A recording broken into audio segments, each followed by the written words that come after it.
যে আমাদের bride. Hello everyone, welcome back to my channel to a brand new blog. তো আজ হচ্ছে 28শে ফেব্রুয়ারি, বিয়ের সিরিজের একটা নতুন বড় ব্লগ। দিদির বিয়ের আর মাত্র হাতে গোনা 3টে দিন বাকি। বাড়িতে অলরেডি কুটুমজন আসতে শুরু করে দিয়েছে, তো সেজন্য অনেক ধরনের চিৎকার চেঁচামেচি হবে, ভয়েস ওভার দিতে একটু সমস্যা হচ্ছে। তো আজ 28 তারিখ, আজ আমাদের এখানে মানে বাবা মনোহর দাসের মন্দিরে 12 ঘন্টার একটা নাম মানে অহরাত্রি দেওয়া হয়েছে। তো সকাল থেকেই শুরু হয়েছিল 7টার সময়, কিন্তু যাওয়া হয়নি।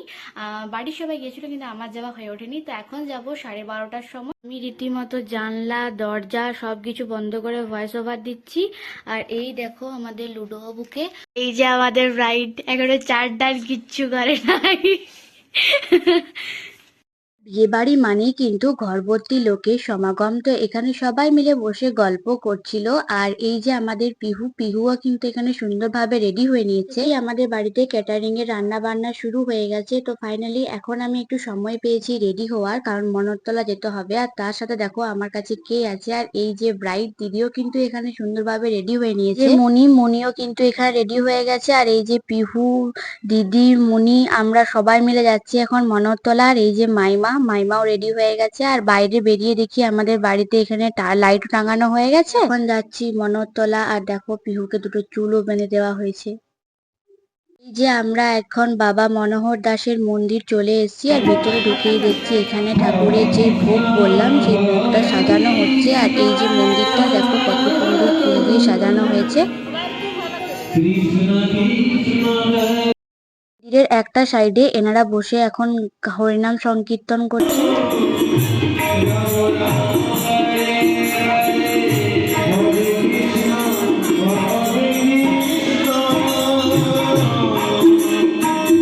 ঠাকুরের ভোগ সাজানো হচ্ছিল বলে আমরাও এখানে বসেছিলাম। আরতি হতে এখনো একটু সময় লাগবে, তারপরে কিছুক্ষণ পর এখানে শুরু হয়ে গেছে ঠাকুরের আরতি। করা হয়ে যাওয়ার পর আমরা সবাই চলে আসি বাড়ি। আর বাড়িতে এসে দেখি ডেকোরেটার্সরা অনেক জিনিসপত্র দিয়ে গেছে। এরপর থেকে আর কোনো ক্লিপ নেওয়া হয়নি, কারণ কাজে একটু ব্যস্ত ছিলাম। আর তো চলো, এখন বাজছে ঠিক সন্ধ্যে 7টা। আমাদের নাম এখন ঠান্ডা হবে, তো আমরা যাব মনোহরতলা, সেখান থেকে নামকে সাথে করে আমাদের বাড়ি নিয়ে আসবো। আমরা সবাই আবার মনোহরতলা চলে এসেছি। আর এখানে এসে ঠাকুরের সন্ধ্যা আরতির জোগাড় চলছিল। আর তারপরই শুরু হয়ে গেল সন্ধ্যা আরতি।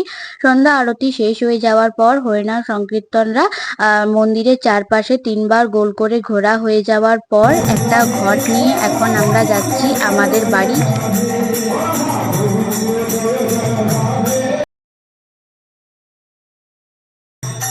আমার ঘট নিয়ে যাচ্ছে এখন বাড়িতে ঢোকা মাত্রই ওদের পায়ে জল দিয়ে ঢোকাতে হয়। তো সেখানেই এখন মাইমা সবার পায়ে জল দিয়ে ঢোকাচ্ছে। আর এই যে আমাদের বাড়ির মঞ্চের কাছে ঘট প্রতিষ্ঠা করা হলো। তো চলো, ভিডিওটা এটুকুই। ভালো লাগলে অবশ্যই চ্যানেলটা সাবস্ক্রাইব করে দিও। আর হ্যাঁ, আরো কিন্তু অনেক ভিডিও আসছে।